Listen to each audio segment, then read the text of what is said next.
नेपाल में आंदोलन करने वाले जेनजी के लोग कह रहे हैं कि भाई हमारा आंदोलन हाईजैक हो गया।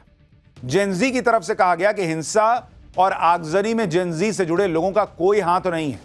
आंदोलन को मौका परस्त तत्वों ने हाईजैक कर लिया है और पूरे बवाल के बीच पीएम की कुर्सी छोड़कर जान बचाकर भागे केपी शर्मा ओली ने भी सनसनीखेज दावा कर दिया।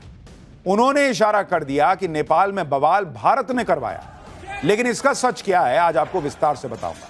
नेपाल में तख्ता पलट करने वाले जेनजी के पीछे कौन सी ताकत है, पर्दे के पीछे के खिलाड़ी कौन है, इसके अलावा नेपाल के नए पीएम को लेकर जेनजी और नेपाल आर्मी के बीच छिड़ते बवाल की भी बात हो। नेपाल में तख्ता पलट हुए 2 दिन हो चुके हैं, लेकिन अंतरिम पीएम पर सहमति नहीं बन पाई और इसी को लेकर आज नेपाली आर्मी के मुख्यालय में मैराथन बैठक चली। इस बैठक में पीएम के नाम को लेकर तो कोई फैसला नहीं हुआ, लेकिन जेनजी के आंदोलनकारी पीएम के नाम को लेकर 2 गुटों में बंट गए। बैठक के बाद सेना मुख्यालय के बाहर दोनों गुटों में हाथापाई तक हो गई। झड़प से पहले जेनजी के नेताओं ने प्रेस कॉन्फ्रेंस की, जिसमें आंदोलन को तोड़ने की कोशिश करने का आरोप लगाया गया। जेनजी के नेताओं ने नेपाल की राजनीतिक पार्टियों पर आंदोलन में अपने एजेंट घुसाने का आरोप लगाया और आंदोलन पर उठ रहे सवालों की वजह से जेनजी के नेता रोते हुए भी नजर आए। लेकिन कैसे ये जेनजी के लोग आपस में भिड़ गए, उसकी तस्वीर आप देखिए। जेनजी आंदोलन में यह बिखराव तब दिखना शुरू हुआ जब नेपाल के पूर्व पीएम केपी शर्मा ओली के नाम से एक चिट्ठी सोशल मीडिया पर वायरल हुई और नेपाल में हुई क्रांति का ठीकरा भारत पर फोड़ने का प्रयास हुआ।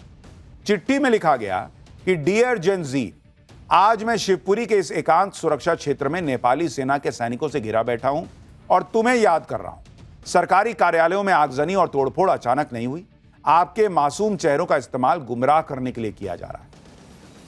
मैंने जिद की कि हमारे देश में व्यापार करने वाले सोशल नेटवर्क हमारे नियमों का सोशल नेटवर्किंग कंपनियां हमारे नियमों का पालन करें, रजिस्टर्ड हो। मैंने जिद की कि लिपुलेख, कालापानी और लिम्पियाधुरा हमारे हैं। मैंने जिद की कि जैसा कि शास्त्रों में कहा गया है, भगवान श्री राम का जन्म भारत में नहीं बल्कि नेपाल में हुआ था। अगर मैं अपनी इन जिदों से पीछे हट जाता तो मुझे कई और अवसर मिलते, बहुत कुछ मिलता। अगर मैंने लिम्पियाधुरा समेत नेपाल का नक्शा संयुक्त राष्ट्र को नहीं भेजा होता या दूसरों को अपनी मनमानी चलाने दी होती तो मेरी जिंदगी किसी और ही दिशा में जा रही होती। यानी इन्होंने इशारों इशारों में कह दिया कि मैं भारत के हिसाब से नहीं चला इसलिए ऐसा हो गया, मैंने प्रभु श्री राम की जन्मस्थली नेपाल में बता दी इसलिए ऐसा हो गया। अरे जाओ, यहां भारत अमेरिका से भिड़ा बैठा है, उसको यही काम बचा है कि वो नेपाल में जिससे भारत के इतने अच्छे संबंध हैं, रोटी बेटी का रिश्ता है, वहां आग लगा देगा भारत। और आपके अपने मैप में बोल देने से कि ये हमारा है वो हमारा है, उससे क्या हो जाता है? आपके बोल देने से वो भारत का हिस्सा आपका हो जाएगा क्या? हालांकि अब यह भी कहा जा रहा है कि नेपाल की सत्ता से बेदखल किए जा चुके केपी शर्मा ओली देश छोड़कर जा चुके हैं। उनकी सरकार पर जबरदस्त भ्रष्टाचार के आरोप लगे। ऐसे में सवाल उठ रहे हैं कि क्या केपी शर्मा ओली अपने खिलाफ भड़के गुस्से की लहर को भारत की तरफ मोड़ना चाहते हैं? क्योंकि इस वक्त जेनजी के लोग नेपाल का अंतरिम पीएम कौन होगा, इस सवाल का जवाब तलाशने में जुटे।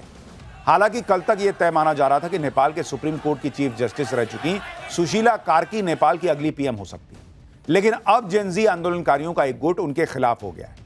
आज जब नेपाली आर्मी के मुख्यालय में सुशीला कार्की को अंतरिम पीएम बनाए जाने को लेकर मंथन चल रहा था, उसी वक्त आर्मी मुख्यालय के बाहर जेनजी के गुट ने प्रदर्शन शुरू कर दिया। इस बीच यह दावा भी किया जाने लगा कि खुद सुशीला कार्की ने ही पीएम बनने से मना कर दिया, इनकार कर दिया। इससे पहले जेनजी की पसंद और काठमांडू के युवा मेयर बालेन शाह भी पीएम बनने से इनकार कर चुके हैं। इसके बाद नेपाल के अंतरिम पीएम की रेस में एक नया नाम जुड़ा और यह नाम है कुलमान घिसिंग का, जो नेपाल इलेक्ट्रिसिटी अथॉरिटी के प्रमुख रह चुके हैं। कुलमान घिसिंग नेपाल का लाइट मैन उन्हें कहा जाता है। कुलमान घिसिंग ने भारत में जमशेदपुर से इलेक्ट्रिकल इंजीनियरिंग की पढ़ाई की है। 1994 में कुलमान घिसिंग NEA यानी नेपाल इलेक्ट्रिसिटी अथॉरिटी से जुड़े। उन्होंने घाटे में डूबी NEA को मुनाफे में पहुंचाया, बिजली चोरी रोकने के लिए कई बड़े फैसले लिए। नेपाल में मचे बवाल की इनसाइड स्टोरी के बारे में भी बात जरूरी है, जिसके बारे में आगे बताऊंगा। लेकिन पहले बात खुद को रॉ का पूर्व एजेंट बताने वाले लकी बिष्ट की, जिनकी बड़ी चर्चा हो रही है सोशल मीडिया पर। दरअसल लकी बिष्ट 1 महीने पहले ही नेपाल में तख्तापलट की भविष्यवाणी कर चुके थे। अब जब नेपाल के पूर्व पीएम केपी शर्मा ओली अपनी सत्ता छीनने की खींच भारत पर उतार रहे हैं, ऐसे में नेपाल में भड़के जेनजी के आंदोलन की इनसाइड स्टोरी को भी समझना जरूरी है, जिसे देखते हुए 1 महीने पहले ही ओली सरकार के तख्तापलट की भविष्यवाणियां शुरू हो गई। दावा किया जा रहा है कि नेपाल में भड़के प्रदर्शनों के पीछे हामी नेपाल नाम के एक NGO की बड़ी भूमिका मानी जा रही है। इस एनजीओ ने इंस्टाग्राम और डिस्कॉर्ड जैसे प्लेटफॉर्म्स का इस्तेमाल कर आंदोलन के लिए छात्रों को एकजुट किया। एनजीओ ने अपने सोशल मीडिया हैंडल्स पर हाउ टू प्रोटेस्ट नाम से वीडियो भी अपलोड किए, जिसमें प्रदर्शन के लिए छात्रों को कॉलेज बैग, किताबें लाने और स्कूल यूनिफॉर्म पहनने की सलाह दी गई। प्रदर्शनकारियों के हाथों में एनजीओ की तरफ से जारी यूथ अगेंस्ट करप्शन का बैनर भी नजर आया। काठमांडू प्रशासन के सूत्रों ने पहले भी बताया कि हामी नेपाल एनजीओ ने काठमांडू में विरोध प्रदर्शन आयोजित करने की परमिशन ली थी। विरोध प्रदर्शन का कोऑर्डिनेशन करने वाले सोशल मीडिया ग्रुप्स की पड़ताल से पता चला कि आंदोलन केपी शर्मा ओली सरकार के भ्रष्टाचार के खिलाफ बुलाया गया।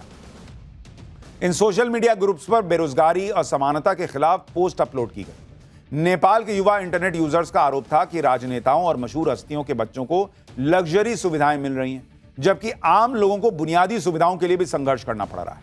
पड़ताल में यह भी पता चला कि आयोजकों को विरोध प्रदर्शन के दौरान हिंसा की आशंका पहले से थी। 20 से ज्यादा आंदोलनकारियों की मौत के बाद गुस्सा ज्यादा भड़क गया। मौत के लिए सुरक्षा बलों को जिम्मेदार बताया गया और सोशल मीडिया हैंडल्स पर प्रधानमंत्री समेत दूसरे मंत्रियों के घरों में बोतल बम फेंकने की चर्चा होने लगी। एक यूजर ने तो आंदोलनकारियों की मौत का बदला लेने के लिए मशीन गन तक की डिमांड कर दी। इसके बाद नेपाल के मंत्री प्रदर्शनकारियों के निशाने पर आ गए। किस तरह नेपाल के संचार मंत्री प्रदर्शनकारियों के सामने जान बचाने के लिए हाथ जोड़कर खड़े हैं और उसके बाद भी उनके घर को आग लगा दी गई, उसकी तस्वीरें आप देखिए।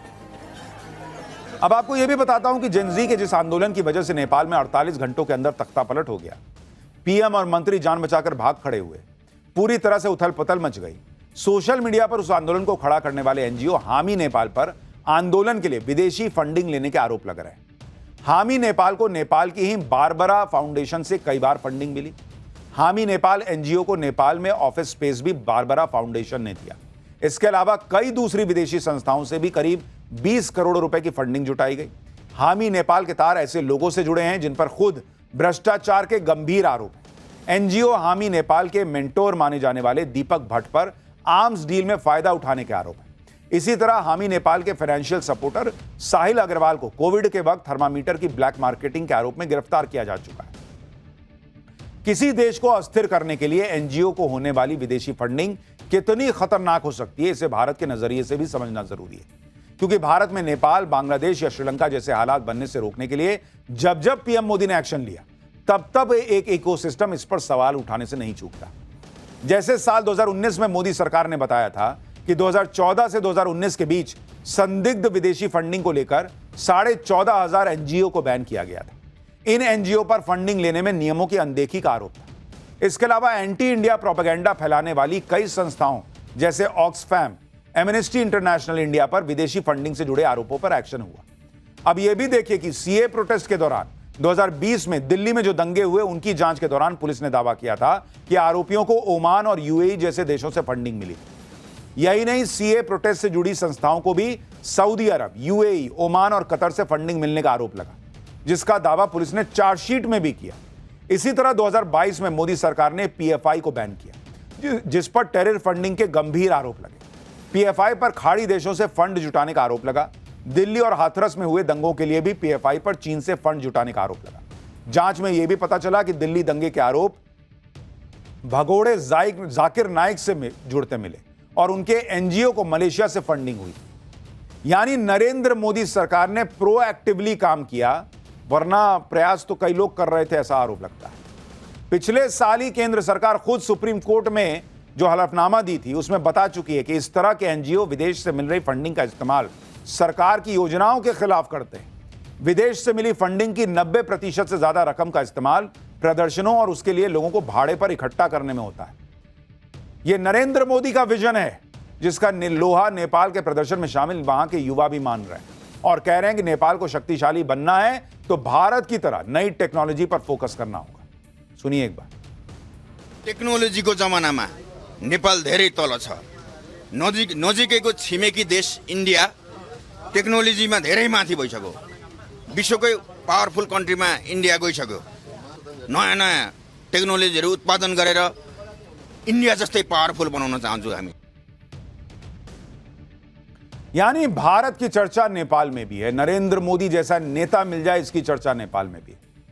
लेकिन उधर पाकिस्तान में चीनी मार रहे हैं पाकिस्तानी सैनिकों को, पुलिस वालों को।